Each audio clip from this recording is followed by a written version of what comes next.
The goal is to bring you your next favorite band.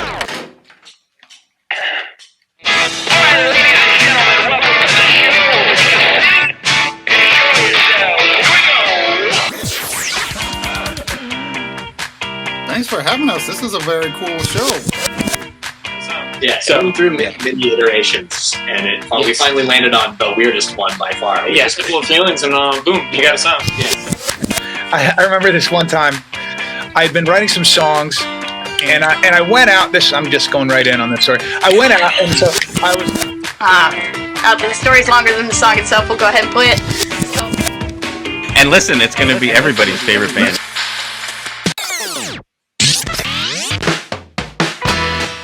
Welcome to your next favorite band. That's both the show title and our promise to you.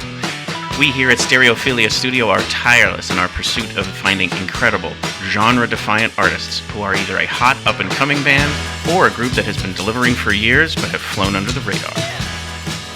Tonight, we have Isaac Horn and Lincoln Mick from the Arcadian Wild.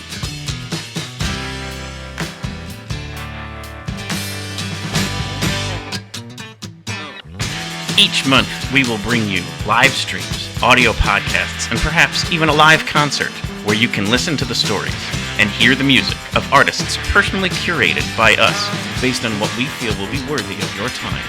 Be sure to subscribe and tune in to each episode because the possibilities are endless and you never know who will be your next favorite band.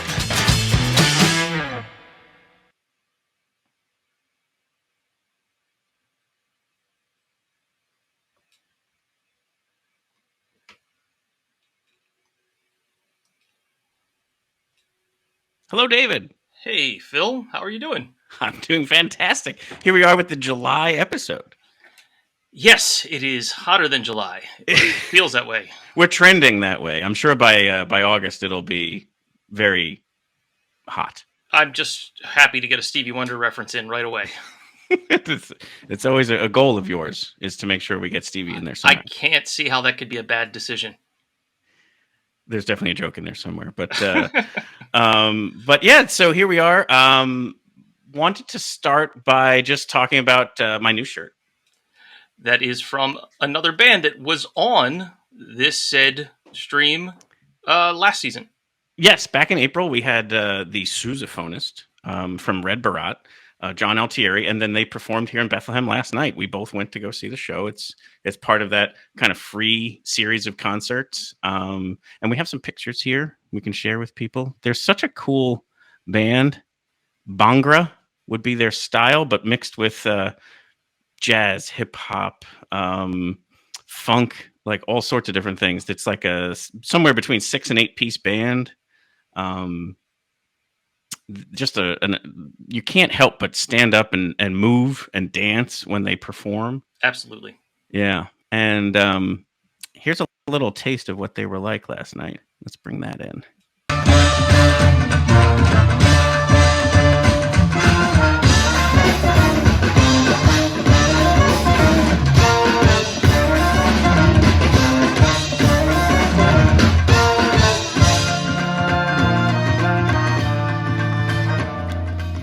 So you got Sonny Jane on the drums, on the dole drum.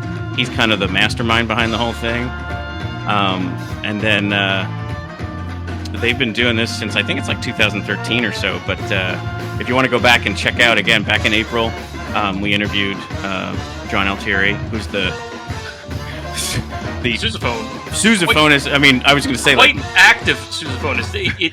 He is moving around the stage, and he has the largest piece of equipment to deal with. Yes, that is a massive, massive piece of machinery that he is moving and shaking to. But anyway, the only other thing I wanted to share, let's take that out for a quick second here, is they start them young here in Bethlehem. Check out this amazing dancer.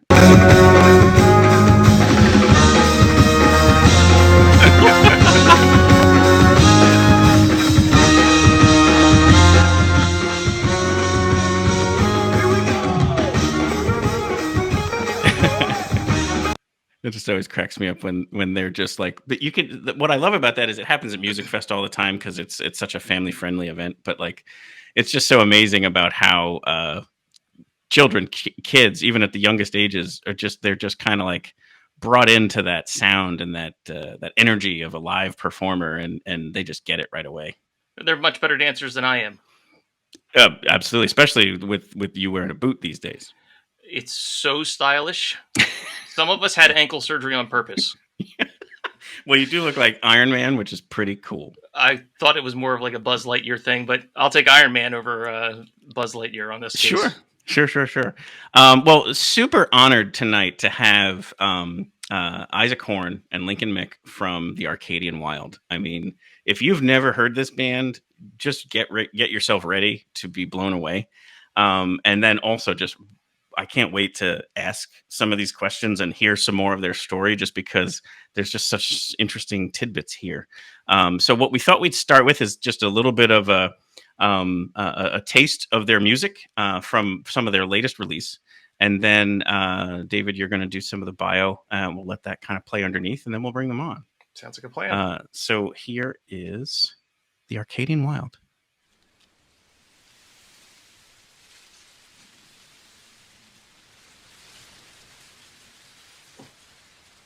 An excellent production value, too. Oh, the film set for this song cycle is wonderful. Yeah. Oh, yeah.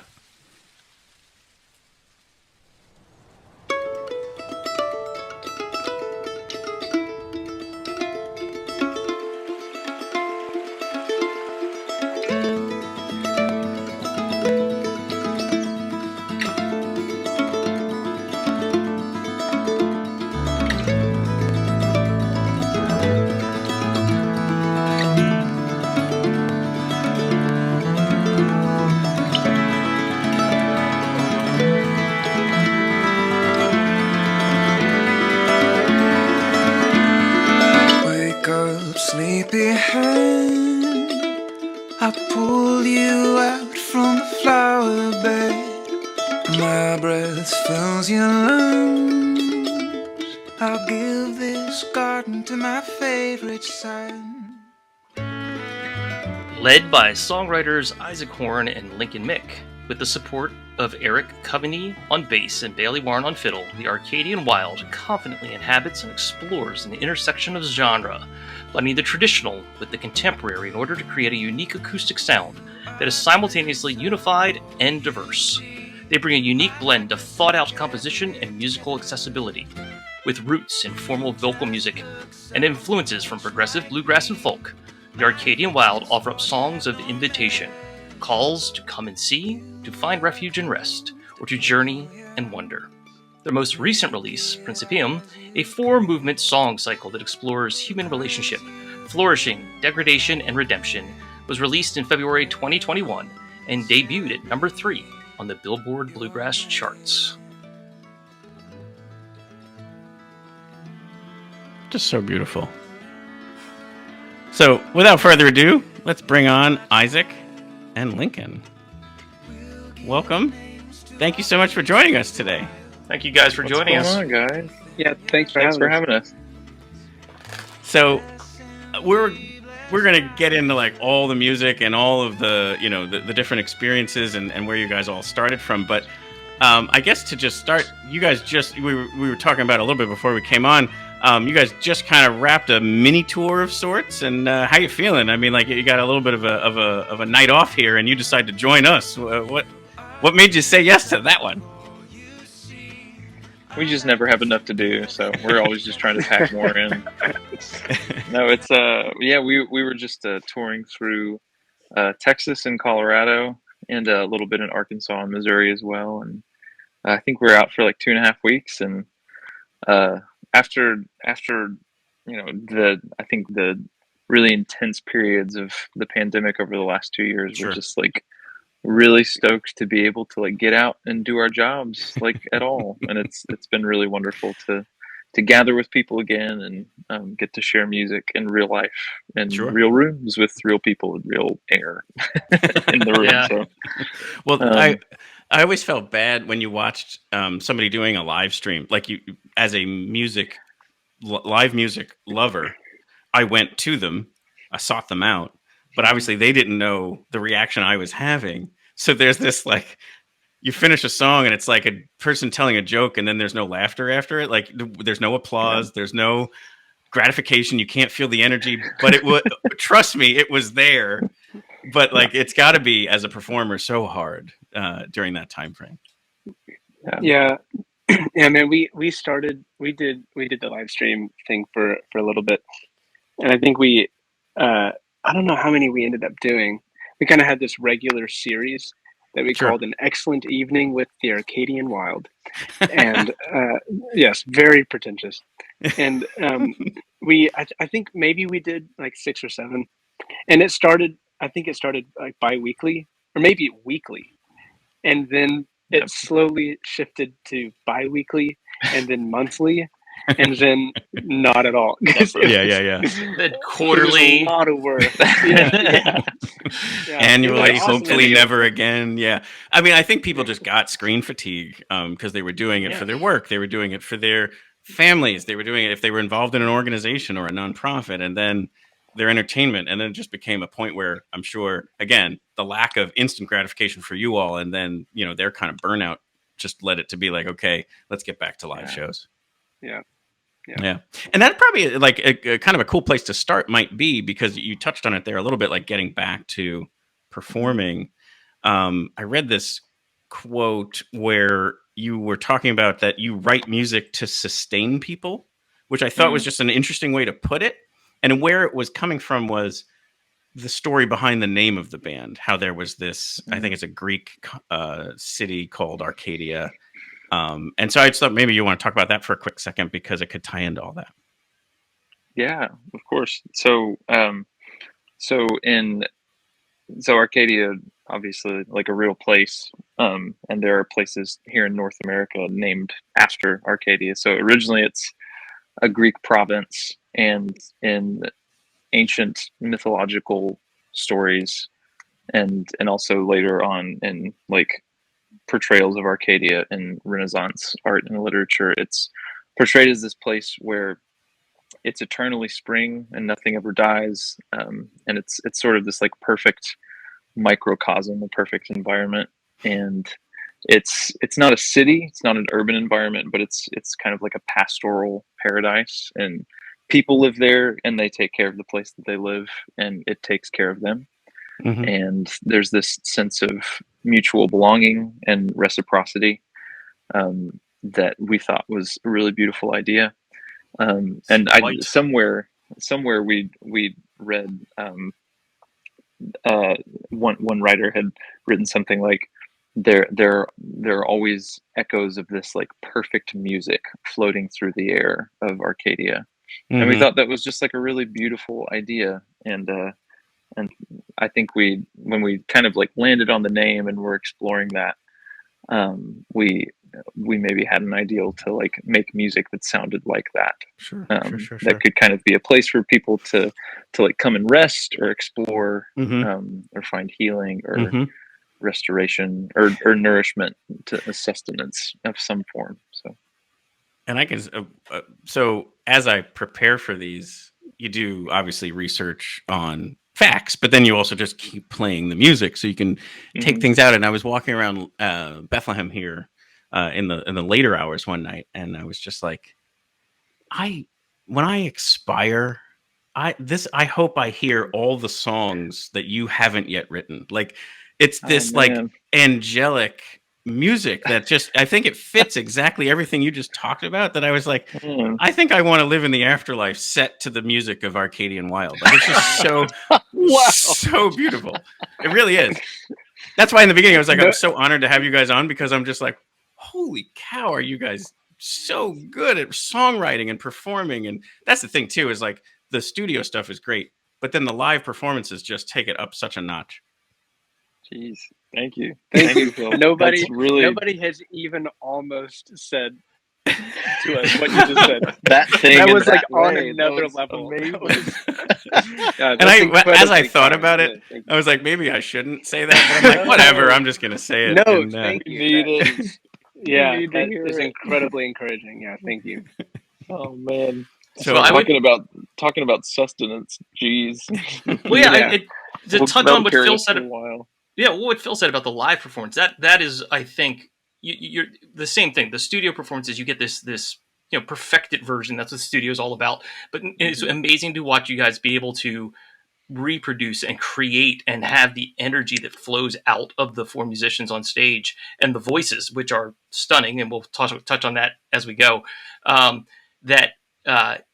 It flows. There's a flow that comes out into the audience. When it really is special. It is such a thing. When Phil and I were discussing you guys coming on, when he was on sort of even like a weeks ago, it was one of these like this is going to be cool. Mm-hmm. Yeah. That's really kind. Thank you, guys. So we somewhat like to, not that we're going to like be a slave to the chronological flow of things, but it is kind of cool to maybe go and touch back to the beginnings and kind of progress through stuff. But if I read it right, Isaac, before you found music, you were listening to punk rock music. Is that accurate? Oh yeah, absolutely. And even once I found the style of music that we play now, I still just listen to punk rock all the time. That is so funny and awesome to think about. Like, well, we both listened a lot to a band called Reliant K whenever we were kids, and they're still one of my favorite bands. And they're like the arrangements, honestly, arrangements and like songwriting is like not all that different from the way that we approach arrangements and lyrics. So I still think I carry a lot of that stuff with me. That is very, very cool. And then from what I read too, like then you heard a band called The Tallest Man on Earth, and that kind of changed things for you.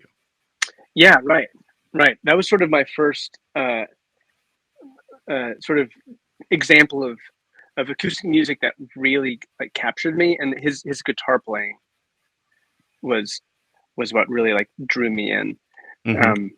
Just really, really intricate, like finger style playing. Sure. He used a lot of open tunings, which at the time kind of like opened the guitar wide open for me. Sure. And a lot of the writing that I was doing in high school and in college was with those open tunings.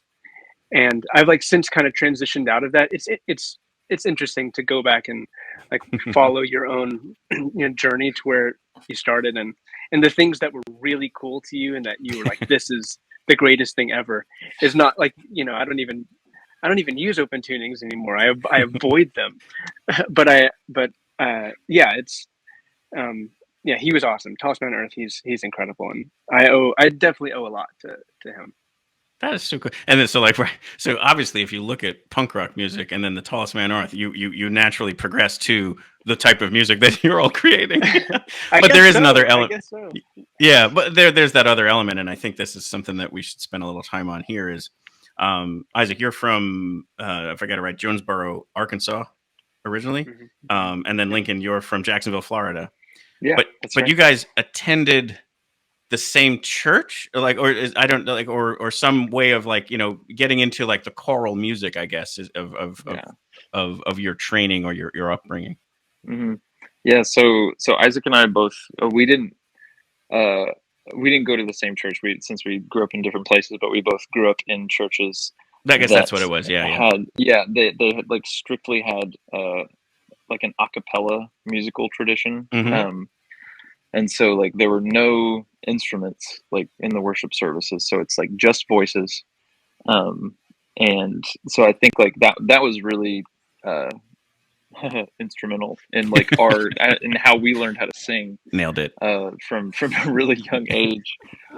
Just like as kind of like learning how to be part of a unit and not like necessarily thinking strictly as like solo singers and like really relying on like the power and the precision of just the human voice. And then we both sang in choir in high school and then later on in college. That's actually kind of how we met. We were 4 years apart in school, and so I had like a summer internship with Isaac's home church in Arkansas. So I like worked for his church for like 3 months, and that must have been what I read friends. There, where there was like like a weird overlap there.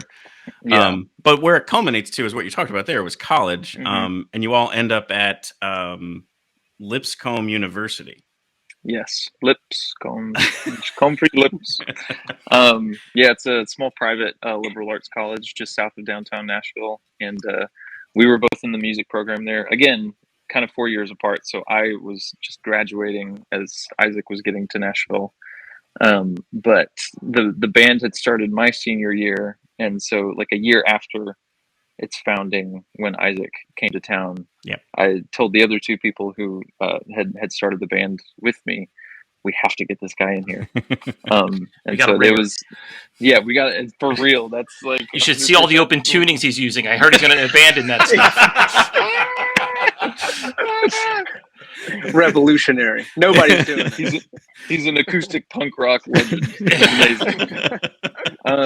So yeah, that was definitely like those.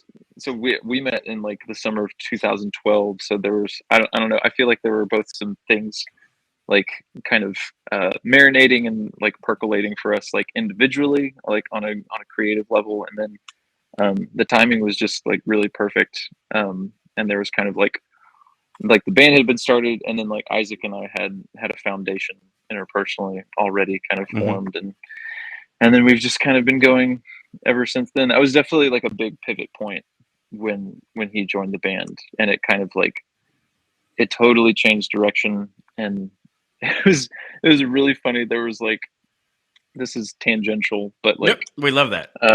But there was like a brief period when Isaac and I were like discussing like forming like a split off like duo project apart from the Arcadian Wild. And then like I think just by nature of just how developing bands work, like, you know, it's the Arcadian Wild's kind of like been a revolving door of people, like with the exception of the two of us. Sure.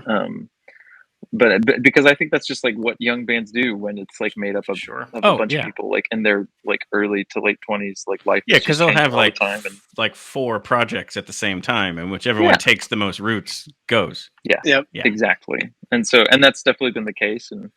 But it's just hilarious that we had that idea, because like now the Arcadian Wild is just like the thing that the two of us would have gone off and done.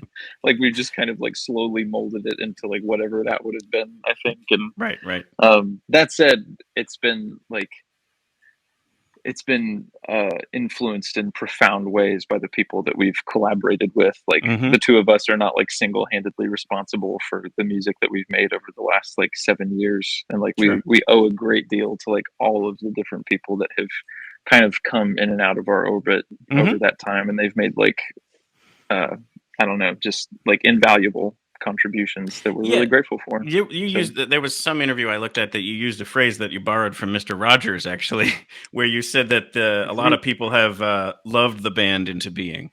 Yeah. And I just thought that was a really cool. I was not afraid to bring up this topic, because sometimes when there's, this person was in the band, then they're not, you're like, do I bring it up? Don't I? But when I heard you talk about it in that way, I was like, well, clearly it's going to be an okay topic of conversation. And you even brought it up proactively. Yeah, absolutely. Yeah, it's I think from like, I mean, between all of the people that have like been like actually a part of the band, and then like our wives, Isaac's wife Ella and my wife Shelby, and our families, and you know, and people who have like hosted us on the road. Like we used to do like a lot of house concerts. Almost did that like exclusively, because that's like all we could book when we were kind of doing everything by ourselves. And, you know, people would like open up their homes and like turn their living room into a venue, and then like let us sleep on their guest rooms and couches, and like give up their own beds for us, and like cook us breakfast. And well, anytime you want to do that here in Bethlehem, we have a great space and a couple of beds for you guys. So anytime. Great. I really thought you were going to say, anytime you want to come to Bethlehem, we've got somebody else you can ask. I've got a friend who's really looking to not be home for a while. You guys can hang there. He needs a subletter. Would have been a solid burn, but there's been like such.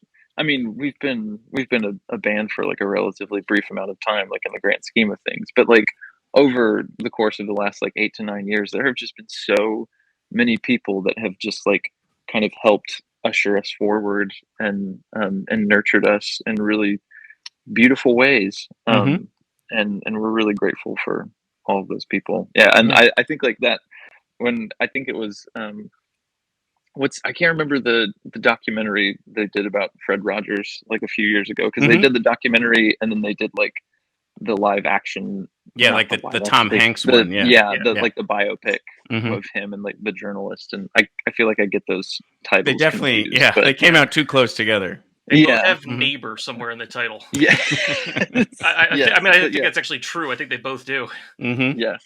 Yeah, but I just thought that was like such a beautiful way to articulate that, like him like encouraging his like viewers or listeners to like to think about the people that have loved you into being over the years of your life. I just like it's such a wonderful way to like view relationships, and I think it like gives us like a sense of awareness for the people who've done that for us, and a sense of awareness of like the opportunities that we have to do something similar in our own way, like whatever impact, like large or small, that may have. Like the music that we make, like it's not just like for us to like goof around on stage and have fun, but like it's for like that can like be something real for someone in ways that like we can't necessarily like plan for or expect or anticipate, but there's something huge there that like we need to take responsibility and ownership of. So totally. Yeah, we do talk about that with different, like the different musicians we've brought on, is there's these moments in time where it's like you're owning the control. Like you are fully empowered to have their attention. And then that's a huge responsibility for you to treat that with, whatever your artistry is going to bring to the table. So I totally get that. There was one person in particular that I wanted, since you're talking about people who have kind of done this, and it looks like it's a Nashville singer-songwriter, Andrew Peterson. And he apparently gave you the advice a long time ago that says, like, as musicians, that you should tell the truth and love your audience. Yeah. And I just didn't know if there was like, oh, cool. Yeah. Anything else you can share about him? Because that was kind of my first intro to who that is. Yeah, he's go ahead. No, you go ahead. Okay. Yeah, Andrew. He's a songwriter and an author who lives here in Nashville, and he primarily like operates in like the Christian songwriting world. Sure. But at the same time, he's not Christian enough for radio. And he's one of those guys that like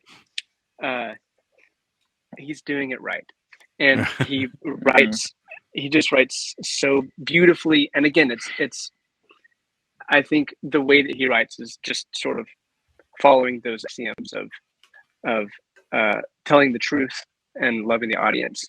And he's sort of turned into our like one of our Nashville mentors. We just really, really, really look up to him. He's a really cool guy. That's excellent. So I guess in keeping with the timeline, if we're kind of now getting towards the release of your first self-titled album in 2015, I just always like to know, like, you're taking this giant piece of your personal, like, your heart, you're putting it into a song, and you're recording, and you're putting it out over the world. Like, how does that feel? Obviously the initial reception is great, but like, how are you guys, in that moment? Yeah, it was so funny that we haven't, we're still relatively young, and we haven't been a band for that long, but that feels like such a long time ago. Sure. Yeah, wow. And we were just like stumbling along, and I had when we made that record, I had only been playing the mandolin for like a few months. Whoa. Okay. And before Isaac had come into the group, like I was playing guitar, and so like when he joined, he elbowed you out. Yeah, I mean, like I kind of elbowed myself because I was like, he can do this way better than I can, and we don't need two guitar players. Like Sure. we can like diversify what we're bringing to the table. And so I like had a couple mandolins like before that point, but I had never really seriously spent very much time with the instrument. And so I was just kind of like figuring it out like over the handful of months that we had before we like began that process. And it was such an interesting experience because like all of the music that we recorded for that project kind of like predated the band. Like it was mostly songs that existed before we started playing together, and then we're kind of like sort of arranged for that ensemble. And so obviously everything else we've done since then has been sort of written with the group in mind. And I think there are like elements of that shine through and kind of like almost make that first record sound like a little bit of a mixtape, which is fun. Like it's just kind of the vibe for it, you know, like it's not something like, oh, it's so disappointing now, but like, you know, it's just like I think any music anybody makes is just like a really definite timestamp of like where they were and who they were at that particular time. And that's kind of like what we were up to, and like the people that we were musically, and we were just kind of like figuring it out. But it was really exhilarating to get to do that, because we found another guy in Nashville that was kind of like also a recent college graduate from another university just down the street from us, and he was like starting to produce music, and we like partnered with him for that first project, and like the handful of like singles that we released after that over the next couple of years. And we like booked like Starstruck Studios on Music Row in downtown Nashville, which felt like, whoa, this is like a big kid room, and like we're That's awesome. like in isolation booths and using fancy microphones, and and it just felt like a big deal, and it was to us at the time. Absolutely. And it was like a big step, and so there's definitely like a lot of imposter syndrome, but I think there was like a lot of simplicity and joy as well. But it was a neat experience. It was, I think it was a good place to start for us. There's a track on that one. The song "Her" is on that album, right? Yeah. And so when I go into Spotify, it has 27 million streams. There's got to be a story there. No story. I think the public just loves instrumental, like, you know, mediocre instrumental piano songs. Now, don't undercut that's yourself. what they want. It is a waltz. So I mean, like a waltz. It's like a 3/4 or something like that. I mean, it's got something interesting happening with it. So I think it's a beautiful piece. Thank you. So there was no like, You know, I was waiting for like Barack Obama used it in a speech, like I don't like something like that would have been amazing. I wish. No, and I think whenever we released that album, well, one, yeah, I mean, it's definitely, if you listen to that album, it sort of sticks out as like, what is this? It just like, why is this here? You know, whether or not it's in the middle nice of this or not. album. Exactly. This was an interesting choice, and we just couldn't really play instrumental music as a band, but I think already at that point we felt that there needed to be some sort of like lift, just like a little like a moment of levity, and so we threw that on there, and then it got picked up by Spotify as like it got put on this piano playlist, this peaceful piano playlist, and I think what happened was. And the playlist was followed by millions of people, and I think they just listened to it to study or to fall asleep. So I bet what happened is you know, somebody would put the playlist on, and overnight while they fell asleep, it would play through, you know, 50 times or whatever, and enough people did that you know, we looked up. I remember actually getting like waking up and having a text from Vion, the guy that produced that album. that said something like hers got 40,000 streams last night, and I was just at that point I was like, what? That is, can't even imagine that number. Sure. That's insane. And for those 27 million streams, what did you do with the $10.57 that you got for that? Yeah, right. Exactly. It's hilarious for that. It's hilarious for like our. It's just weird that that's the song that has the most streams, and we've never performed it live. It was, you're totally, because even like for prep of the show, like I was like, okay, like naturally you would start with the highest streams. So, and then there's other songs that I know of yours. So I'm like going through those, and I'm like, well, let's roll it back to the old stuff. I'm like, 27 million. Let's listen to that one. And I'm like, it's going to be great. Yeah. What the heck? You're like, is this the right song? Because it's different than everything else that I thought I was going to get. Yeah, it was not. Did not see that one coming. Yeah, I'm a little bit embarrassed that it is the number one song, or at least. No, don't be embarrassed in the slightest. Be proud. I mean, of it's that. just weird. It does not give an accurate representation of the band, and I can only imagine the amount of people that listen to it on the playlist. And we're like, oh, I want more of this, and clicked on it. And then that's going in the other direction. Yeah. They had the opposite realization of like, oh my gosh, this is not what I wanted. Goodness. Yeah. The other thought, I was like, was this in the movie Her? Like, I was just like, I was like trying to find an explanation, but that makes total sense. Like that it was just on a Spotify playlist that has a lot of subscribers. So cool. Well, thank you for that. And then. Here we are now. The next album is Finch in the Pantry, correct? But yes. Was that where some membership changed before it, during it? Like how did that all track out? Yeah, we had a couple lineup changes in between the first full length and Finch in the Pantry. So yeah, we had like the original quartet, which was the two of us.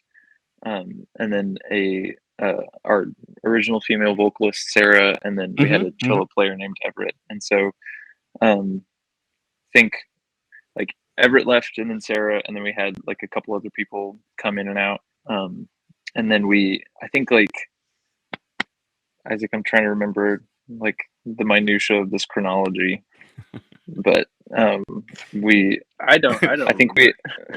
He is not coming to your aid right now. Go on your own, bud. So it's just, have at it, Lincoln. Go right ahead. Yeah, man.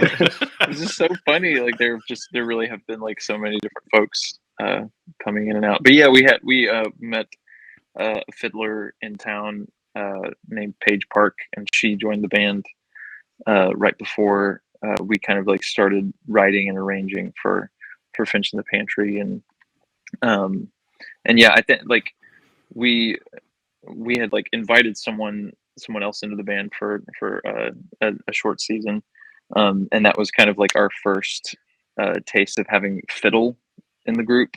And as soon as we stumbled on that, it was like, ooh, yeah, I think this is something we need to have like on an ongoing basis, and make sure that we like keep this as a spot, regardless of like whoever might fill it. Like I think this is something that's becoming integral to like the direction that we want to go in. So sure. So yeah, we started making that record, and it was really funny because we were approached by like an independent label out of New York that found us randomly. I think I can't remember like how they tracked us down, and they were like, hey, we like what you're doing and we'd love to collaborate with you. And we were like, great. And they said, how do you guys can you guys release something in the next like 8 months? And we're like, oh, okay, yes, sure. And we meant now. We're ready to collaborate now. Right. Yeah. How's Tuesday? So we like, that was kind of the vibe. That's what it felt like. So, and so we like started writing that music, and started working with Paige and another friend of ours who was playing bass for us, and just kind of like threw some new tunes together, and it felt like a big departure from the first record, and maybe like a little more unified just in terms of like overall tone. And sure. we went from like 4 songwriters to 2, which probably kind of helped like streamline things like from like a literary voice and like a thematic perspective. And I think we started to kind of like tap into, I think, what has sort of become our brand, or whatever you want to call it. I don't know how to like right. You sort of settled the sound into what the groove was. Yeah, a little bit. I think we kind of like started moving in the direction that has like taken us to where we are now. I don't think there have been like too many like more pivots between Finch in the Pantry and present day. So Finch in the Pantry was my first introduction to you guys. So the song "Hey Runner" was on a running playlist that was shared with me. The name of the playlist was "Run Through the Grass." So it was all bluegrass or newgrass, like bluegrass related stuff. So it was right after a Punch Brothers song, and whoever put the whole thing together obviously wasn't running in 4, because the entire thing, I'm like trying to figure parts of these things out while I'm running, and it was a lot of this like it was fantastic, because obviously that was when I was like, wait, is this band? Like I have to go back and like listen to more, and that you know, it's. I'm not going to run to them, but well, no, they were great for running. I'm going to run to them metaphorically. This song's not about running, though. It would be interesting to hear the story behind the song, because there's a character in the song that is a bit telling. And I know you guys play the song, at least when we saw you guys opened with the song, so I know it's still something that shows up in your sets. So that for me was my first dip in the pool. So any story behind the Hey Runner song? Yeah. This was a song that really I just wrote. I just wanted to write a song that was fun to play. Pretty like that was baseline, the motivator. And I kind of like fabricated this character who worked at a festival, at Music Fest, and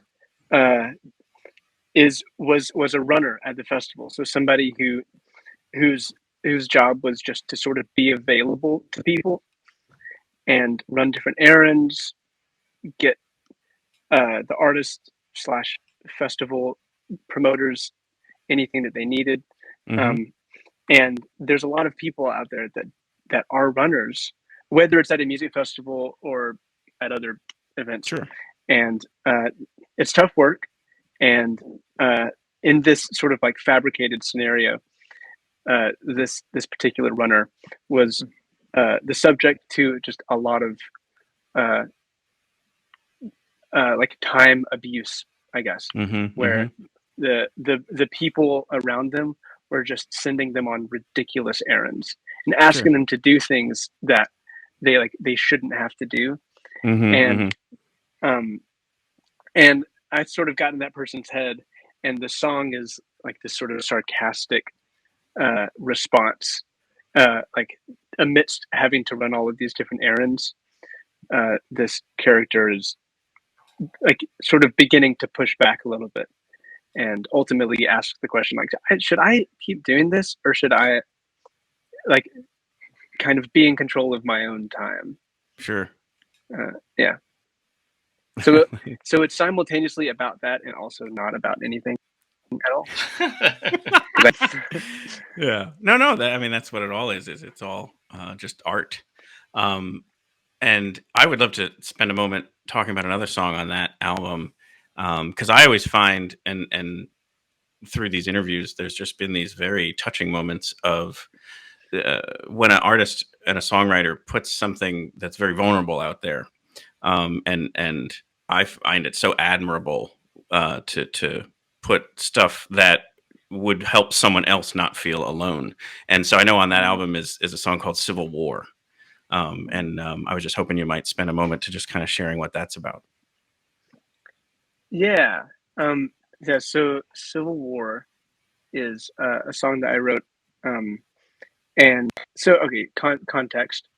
When I was 5, I was diagnosed with Tourette's, and I feel like people know what that is now. Sure, of course, yeah. Yes. But back then, especially where I grew up, I'd never heard of it.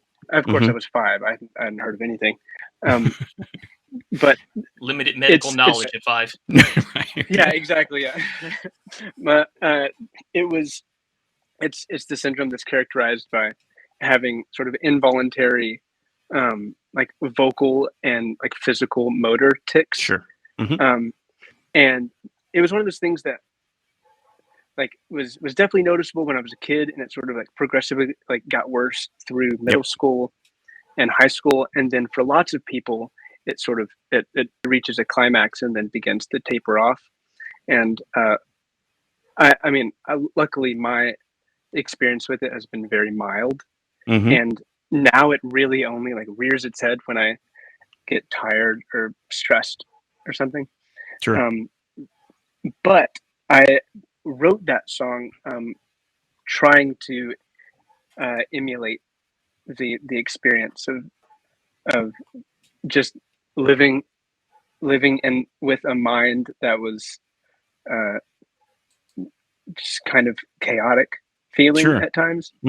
And I with the music I tried to, that's one definitely that's it's in 7/4 I think. And so from from a musical standpoint, it is meant to feel a little jarring, never quite settled.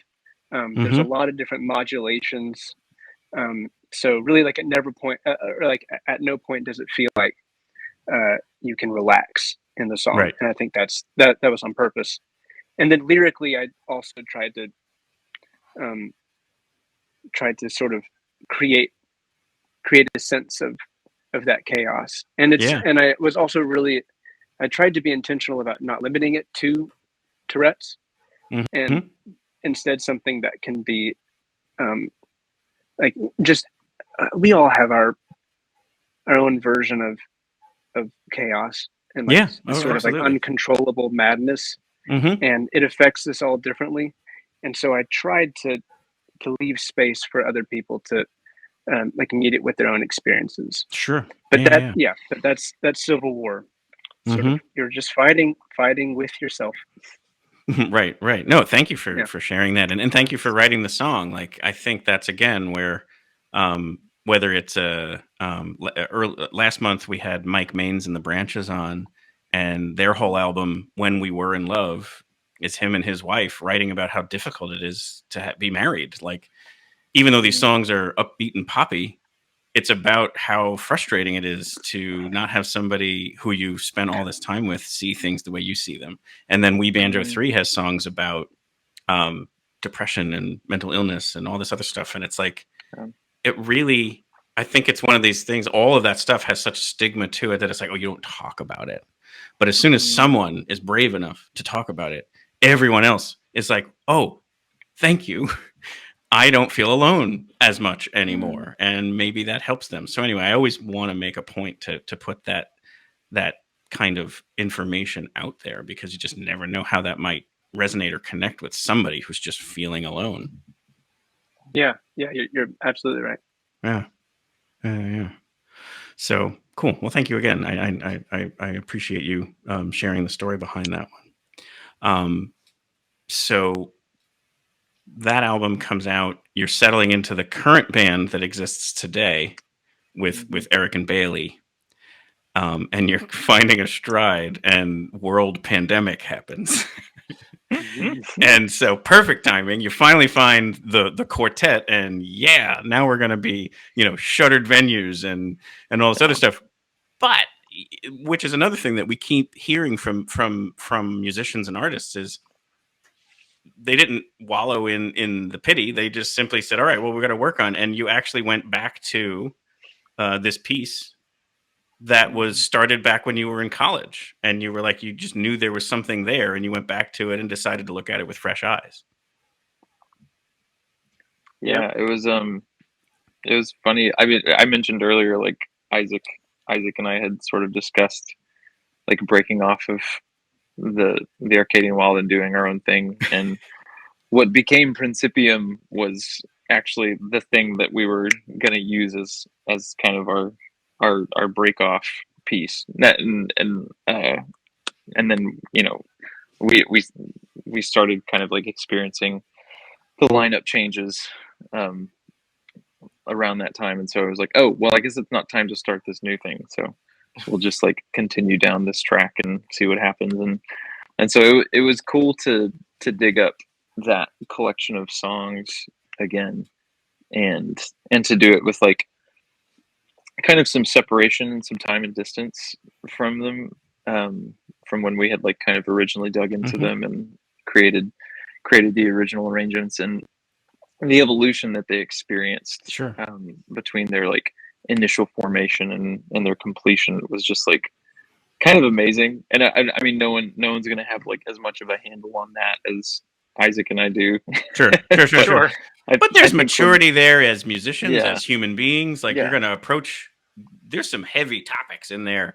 I think the right way to reference it was it's a 4 movements. It's not like 4 separate songs. They're all interconnected, and it's written almost. Forgive me if I get this wrong, but almost operatic in its like approach to how it's telling the story. Yeah, it's very much like a through composed like single 16.5-minute work. Right. And when we were initially writing it like 6 years ago, we tried to be really, really intentional and make as many like mutual considerations as we could, as we were both kind of like chasing down ideas independently. And we would, the composition was really collaborative. Sure. We didn't necessarily like start from the ground up as like a co-write, but we would just kind of like use the other's idea as like a starting point to like start building the next piece of the puzzle. And that was like a really neat process. It was like a neat way to engage that process, I think. And that, I think that's pretty characteristic of how we've always written music for the Arcadian Wild. Like Isaac and I have like tried to like create and like keep space for each other to like chase down as many ideas as possible, and to feel like we've had room to explore everything on our own and kind of like go on our own independent journey. And like once we've like kind of sifted through the mud and like found the little golden nuggets, then we can kind of like go like come back together and sort of melt them down and reform them into something that's kind of that maybe is like more cohesive. And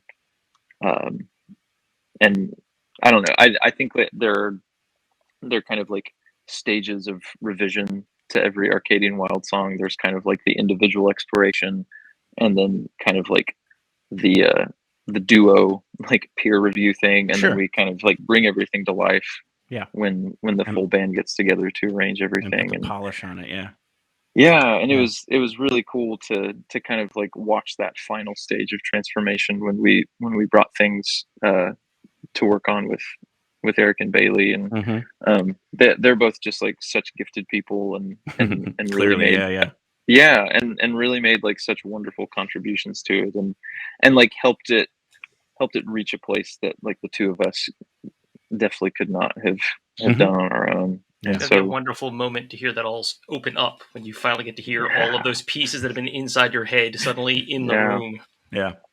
And it approaches things like seasonally. So like each movement is labeled spring, summer, fall, winter. And then it's approaching some of those like emotions that are associated with each one of those, as far as it being kind of like the arc of whether it's a relationship or a life lived or whatever. But I credit to David. He recognized that it's also circular, in that at the end of winter, it's starting to bring back the same chords that are in spring.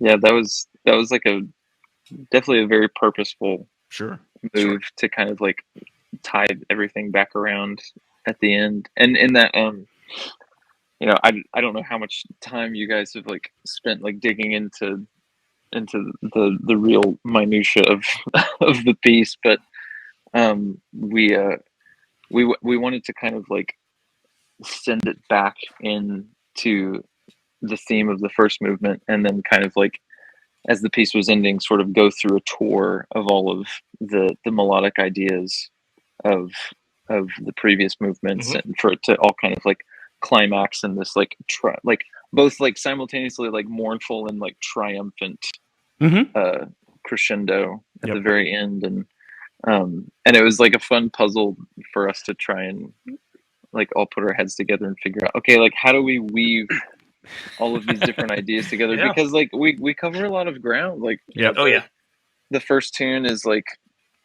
pretty I mean, it's like on the bluegrassier side of like where we operate as a band. It's not a bluegrass tune, but like it's like more grassy. But then like, you know, the second movement is very dancey, and then the third and fourth are both like pretty brooding, but they have really different feels. And so it was fun to kind of like figure out how to like repurpose all of those ideas and weave them together in order to like create this sense of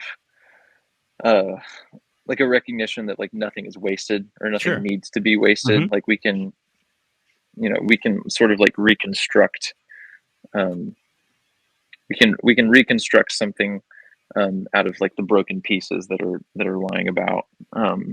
And it was like a really fun exercise to find a not just like a clever way to do that, but one that was like appropriate and felt fitting to like each melody and to kind of like give a nice sense of like satisfaction, like both to us and to everyone who would listen to it. That's wonderful. Yeah. Have you guys ever performed the whole thing live as the 16-minute piece straight through? Yes. Yeah, that's like do. the only way we do it. When we do it, that's so cool. We go start to finish. It's cool. Wonderful.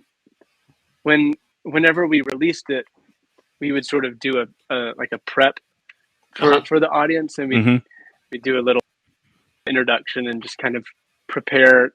Okay, you know, this is a long thing. This is what it is. It's we're gonna 4 just go all songs. the way Trust through me. them. Yeah.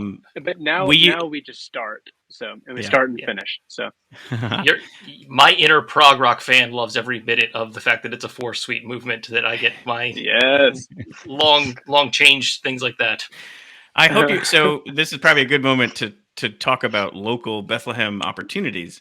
One of the we touched on the Red Barat show in the beginning. It's a Levitt show. It's free and so on. You're doing one of those as well here in Bethlehem. It's a Thursday night, July 14th. And I'm currently now going to put forth my request that you play the 4 movements that night. Oh, yeah. Yeah, we'll Easy. definitely hit it. Done. Yeah. Done. This one's for You Phil. got it. But I mean, like I said before, like the recordings, you guys are stunning recordings, but like to hear it live and then feel that energy, and then you guys feeding off the energy, like it's just one of those super cool things. Because we were able to witness it at Music Fest last year. Yeah. And so you guys played, and again, that's like 3 months prior. They don't even know whether they can host a festival. And then all of a sudden they realize that because the weather is opening up and outdoors is better than indoors, they're like, we can do it. So hurry, book people and so on. And so I'm sure that was exciting for you all, that these festivals, maybe not, obviously not just ours, like all of these opportunities for you guys to get out there and perform in front of live people must have been super exciting.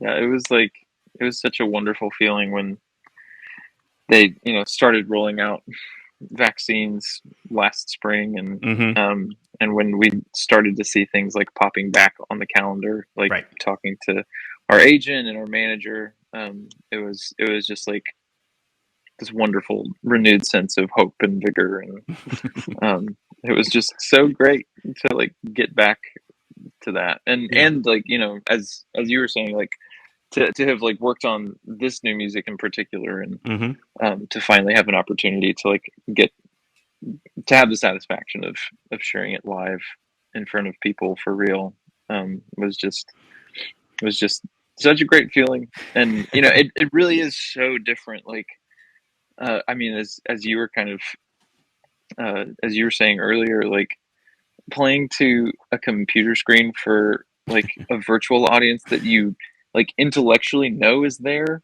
right? But you don't get to have like the same kind of relationship through that screen, right? Being like, there really is something this like special like spiritual energy that's exchanged whenever 100%. you're like in the same room or like underneath a tent, like Mhm. outdoors at a festival. Yep. And you're kind of like getting to experience everything together for real. Like I think like every show that like anyone's ever done in human history is like this co-creative act.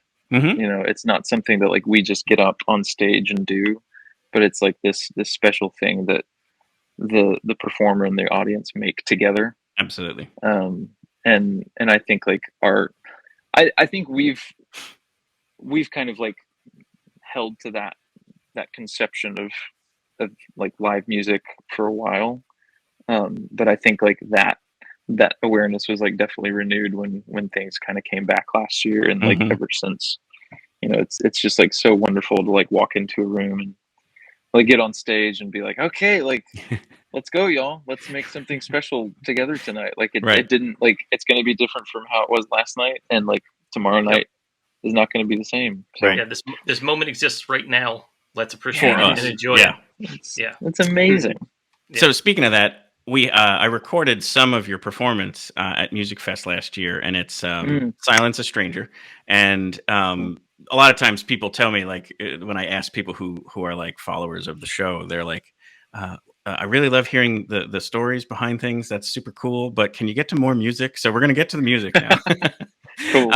And we're going to let this play, and then we'll definitely want to chat about it because the song has an interesting story, and there's some other cool things going on. And just would love to even get your take on Music Fest too, because you know, we're Bethlehemites or whatever the right phrase is. But anyway, here is "Silence a Stranger" by the Arcadian Wild. She has loved me since my youth. Never have I wondered if the teaching wasn't true. When she speaks, she whispers gently, never does she shout. Sometimes when I'm weary, it feels good to drown in love.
So it's like all on display there. The songwriting, the musicianship, the nonverbal communications between all of you as partners. I mean, it's like breathtaking. So, like, again, hopefully, if that's like the first time some person heard you guys like that, what a great song that is. So about the song, it's kind of about not being able to like turn things off, whether it's a cell phone or just some sort of thing that's distracting you, that you can't get to those quiet moments. Is that correct? Yeah, absolutely. Yeah. And then go ahead. Go ahead. Sorry. No. If you're going to talk about the song, go ahead and do it. And I have a different. Yeah. That was like, it's so funny. Like you guys are really nice. We were super late to this session because we were like working on some more new music together. And it's so funny, like that this Silence a Stranger was kind of like one of those songs that just kind of happened to me. I think like it wasn't a terribly effortful process, and I sometimes when songwriting is a little more effortful, I remember moments like that. I'm like, oh, I just want that again. I'm sure. I'm personally having sort of like the equal and opposite experience of that right now, to be totally honest. But averages are all for, right? To get it somewhere in the middle. Yeah. I was like, they all take about this long. Right. But Yeah, man. It's pretty brutal right now, but it's okay. Like, we're gonna move through it. Yeah, you just got to keep pushing through. But the question I had was, what you're playing in that video is, it looked like a cello and a guitar had a baby. But if I understand it right, it's an octave mandolin. Is that what that is? Yes, that is correct. So I figured we could have a little bit of a music instrumental nerd moment of having you talk about a octave mandolin. I should have brought it to the computer, like, so I can go, here it is. A little show and tell. Yeah, it's an octave mandolin. It's got 8 strings, doubled courses where I have 2 strings that are tuned to the same pitch, just like a standard mandolin, but it's just tuned 1 octave down. So the lowest open string is a low G, and it would be the same as like the 3rd fret on the lowest string on the guitar. So it's kind of like it's a mandolin tone, but kind of like in the guitar register. Yeah. And it's a lot of fun to play. The first I think the first one that I ever saw was from another songwriter and musician that we admire a lot, named Sarah Jaros. She's awesome, and she kind of like grew up in like the folk and bluegrass community, and she's like one of those like crazy savants who plays like 3 instruments really, really proficiently. I think she can play like guitar and mandolin, octave mandolin, and like clawhammer banjo. And she's an amazing singer and songwriter. And so she was the first person that I saw using the octave mandolin, and it's really fun. It's just like a cool like tonal color palette to experiment with, and really, it's probably like a nice like transitional instrument for people who are like coming from something like the guitar to the mandolin. And, it's maybe a little bit easier to like accompany yourself, like singing with it, just because it's kind of like it's just a deeper register, and it's fun. I write incredibly differently on those 2 instruments, on the mandolin and on the octave. Like I think they just like bring some different things out, and they both have like their own special set of strengths and limitations, and it's fun to kind of like work to like play to and accommodate those in some ways. So it's a lot of fun. That's cool. And that moment in the song where there's like that, like that's obviously an homage to Radiohead Creep, right? Like, yeah. It's so funny. I feel like this, we don't have a drummer, and so like everyone in the band kind of like takes turns being the drums, being percussive. So that's definitely one of those like more on the nose moments. But it's like a nice a rare moment of relief on stage when okay, don't have to actually play any real notes. Mute everything and go. Yeah, so, nailed it. Yeah. So if forgive me, there's this other really cool moment from Music Fest. It's more of you're kind of jamming towards the end of a song, and there's this really cool resolution at the end where like you all look so satisfied at the end that I just always love showing these moments. So hang on, here's another.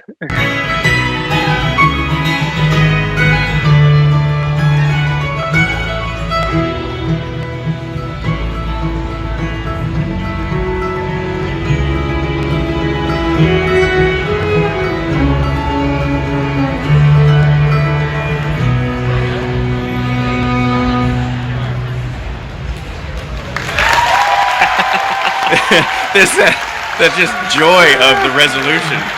As a musician, you're just like, oh, there it is. Like, anyway, I love watching musicians in that moment where they're just so happy of where it got to. That's really we got through it. Yeah, like, I was gonna say, like sometimes it's like, oh, this could have gone either way, man. But there's also like August for Music Fest is always like 10,000 degrees. That it's like I'm sure there's also like, wow, it's hot. So anyway, thank you for doing Music Fest, for sharing these moments with us. In the close here, I just always want to make sure that we give you guys a moment to promote whatever you all want to promote. So obviously there's the show here in Bethlehem on the 14th of July. I did see also, like, we within an hour or 90 minutes can get to Philly or to New York. I think you have a city winery show in New York City in the fall. Mm-hmm. Did I say that right? That's correct. Yeah. So obviously they can go to your site and see the tour and kind of check you guys out wherever you're playing. If it's nearby, even if it's not nearby, just get in a car and go. They're worth it. But what else do you guys want to promote? So obviously the new music. Anything in particular you guys want to put out there for people to check out? Yeah, we're going to be going on tour again here in a couple weeks, and you guys are our very first stop. Nice. And we'll be snaking our way up like through. I think are we going to like Ohio? No, we're going to New York. Mm-hmm. Yeah, after Pennsylvania first, I think. Yeah, New York, and then. So we'll be bopping around like up through the Northeast and then kind of like heading back through the Midwest. It's funny. The last time we were in the Midwest, it was like March and it was so cold. It was so freezing. So we were having just been in Texas at the beginning of June. It'll be like a nice change of pace to be somewhere a little bit more temperate as we get into July. So yeah, we'll be bopping around for the summer, and then we've got another fall tour, and we're coming back up to the Northeast for that, and we are working on a new record. Nice, and very exciting. I think that'll be like a little bit before that comes out, but we're looking at a spring 2023 release, and but there will be some more new tunes coming down the pipeline very soon. Hopefully, this fall as well. So, and then at some point in the future, a home show here at my house in Bethlehem. Yeah, man, let's do it. Just say the word, dude. That's so cool. That is so cool. Well, again, Isaac, thank you so much for sharing the stories. Anything else from your side that you would want to add to that? No, I mean he pretty much covered it. He did it. He was very comprehensive. Yeah, that's pretty much it. I mean, we've got merchandise as well. If we'll have merchandise with us on the road, but that's always a huge help, and it's seriously a very significant way that you can support us on the road with us. We have we're bringing limited edition tour posters, which we've never had before. Mm. So if you're able to make it to a show, be sure to grab one of those. Every penny from the sales of those tour posters are going directly to the funding of all the new music that we're working on. Very cool. So that's a very real and tangible way to support. Very, very cool. Awesome. Well, again, thank you, Isaac. Thank you, Lincoln. Thank you, David. And we really appreciate our time together here tonight. And we're going to do just a quick little close, and then we'll come back to you guys and just say thank you and goodbye. Sounds good.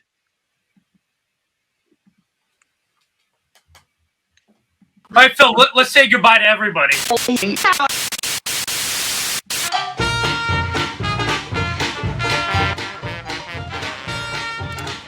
Thank you all so much for tuning in to this episode of Your Next Favorite Band. We will have all of the social media, the YouTube channels, the Spotify channels for the Arcadian Wild here in the show notes. And be sure to check out all of that, subscribe, and also definitely check them out while they're live. As you heard, they are such a tremendous performance, and it's not to be missed. Also want to thank Carver Commodore, Argonaut and Wasp, and Blair Crimmins for allowing us to use their music in the show open and the close.